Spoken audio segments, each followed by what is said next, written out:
دا څلور الفاظ زده کړئ. علما کرام فرمایي څلور الفاظ مو چې کله زده کړل نو تاسو بیا په دې کتابونو کې اسانتیا وي چې مخکینی کتابونه دا په کوم نوم څه شی او په کومه ژبه او په کوم پیغمبر باندې نو څلور الفاظ زده کړئ. یو ته وایي تعم کې اولنی تا ده نو تا معنا تورات، او په تعم کې بیا دویمې ټکی چې دی عین دی نو عین معنا عبراني، یعنې په عبراني ژبه کې دا تورات، او په تعم کې بیا دریم ټکی چې دی هغه میم دی، میم معنا موسی علیه السلام، یعنی تورات په عبراني ژبه کې په موسی علیه السلام نازل شوی دی. یو بل ټکی زده کړئ چې هغې ته وایي اسع کې درې ټکي دي، الف دی، سین دی او عین دی. نو الف معنا انجیل اولنی ټکی، سین معنا سوریانی یعنی انجیل په سوریانی ژبه کې، او عین معنا عیسی علیه السلام، انجیل په سوریانی ژبه کې په حضرت عیسی علیه السلام نازل شوی. نه یېرېږي خو به نه، دا زده کړئ تعم اسع. او دریم نمبر ورپسې زده کړئ زید معنا زید کې هم درې ټکي دي، زا معنا زبور، یا معنا یونانی، دال معنا حضرت داود علیه السلام. زبور په یونانی ژبه کې په حضرت داود علیه السلام باندې نازل شوی دی. او څلورم ټکی ورپسې زده کړئ فعم. په فعم کې اولنی ټکی چې دی هغه فا ده، فا معنا فرقان، عین معنا عربي، میم معنا محمد صلی الله علیه وسلم. فرقان په عربی ژبه کې په محمد صلی الله علیه وسلم را نازل شوی دی.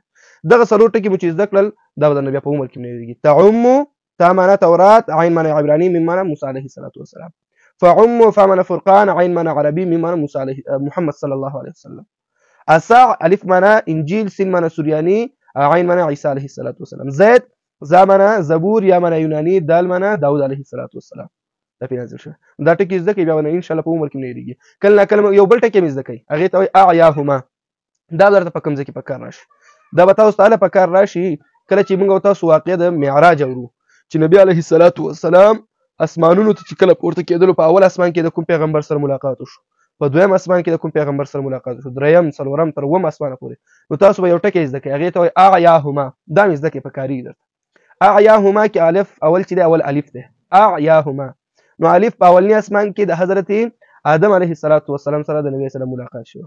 بیا ورپسې اعیا کې عین دی، نو په دویم اسمان کې د حضرت عیسی علیه السلام سره ملاقات شو. یا په اعیا کې چې دی کنه یا د دریم نمبر کې، نو په دریم اسمان کې د یحیی علیه السلام سره ملاقات شو. نو بیا اعیا کې چې دی کنه بیا څلورم قرات کې چې بیا الف دی، نو په څلورم اسمان کې بیا د حضرت ادریس علیه السلام سره ملاقات شو. اعیاهما.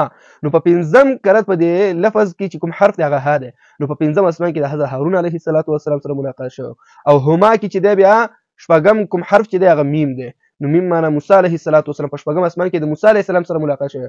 هما کې بیا اخره کې الف دی، نو هغه الف نه مراد حضرت ابراهیم علیه السلام. دا ورته دې کې فایده تاسو ته وکړي.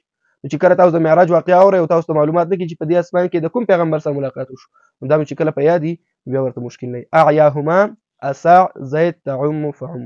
دا کلک ذهن کې کېنوي ښه چې د نه هېر نه شي.